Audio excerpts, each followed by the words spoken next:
Supreme Court ni dagi Mumbai CPIM Dokhin Hangkor Committee ni tangphang Tapos Dotto Triloke Sinhate Babul Debna Chashalo Borok Bilunia Kuto Thangka Phainei 18 March Salmariwa Supreme Court Ongnai Borok ni hearing Party Mungo Sherman ka shukang ni Shimi Kaisa Kai ni Borok ni Mungoi Kokshil sa Mongtong Mani Hane Abunere Koto Ringsak Mani Fiaba Abahai Zorawano Court Bisingo Habai Soprapani Kokshil sa Mongka Shaka Apati Mungno Regini Chashalo Bilunia Kuto Thangai Manchaka Borok Abni Yagulo no next hearing in Yasak Borok na Along Nogo Tonsak na Hani Shaka Bilunia Court ni lawyer Kishore Mazumdar আজকে আপনাকে ডাকার অর্থ আপনারা অবগত আছেন যে গত 2/9/2015 তারিখে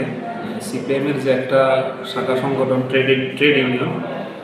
তাদের একটা বন্ধ ডাকা হয়েছিল সেটার পরিপ্রেক্ষিতে তারা পিকেটিং এ ছিল বিলোনিয়া ডিস্ট্রিক্ট জাজ কোর্ট চত্বরে তো পিকেটিং এর সময়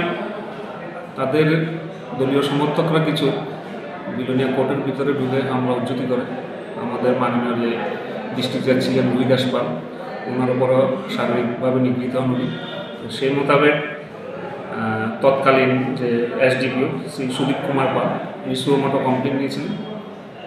কমপ্লেনে যারা নাম ছিল তাদের নাম ছিল তাপস দত্ত ত্রিলোকেশ সিনহা এবং বাদল চন্দ্র দেবনাথ তো যেটার বিলোনিয়া পিএস কেস নম্বর 113-15 এবং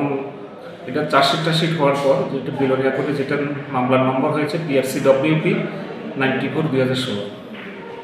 যথারীতি জুডিশিয়াল ম্যাজিস্ট্রেট ফার্স্ট ক্লাস কোর্টে সেটা দীর্ঘ সাক্ষ্যবাক্য চলে ট্রায়াল চলে পরিশেষে জুডিশিয়াল ম্যাজিস্ট্রেট ফার্স্ট ক্লাস ওনাদেরকে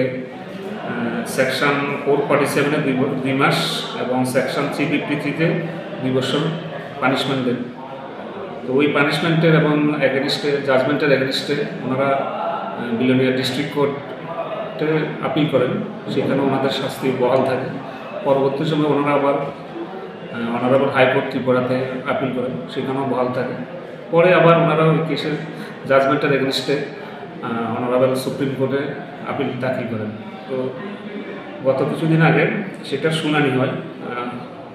সুপ্রিম কোর্টে যেটা শুনানি হয়েছিল 18/2/2025-এ তখন এখানে honourable justice of supreme court বলে দিয়েছেন যে ওনাদেরকে আগে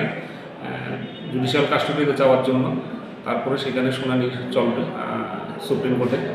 এবং ওনাদেরকে বলা হয়েছে এটা বলা হয়েছে যে এফিডেভিট দিয়ে যাতে সেটাকে কনফার্ম করা হয় তো যথারীতি ওনারা আজকে বিলোনিয়া কোর্টে হাজির হয়েছেন এবং সারেন্ডার করেছেন ওনারা আজকে থেকে ওনারা জেলেই থাকবেন তো সুপ্রিম কোর্টে ডেট পেন্ডিং আছে 18/3/2025-এ সেটা শুনানি চলবে এবং ওনারা জেলেই থাকবেন।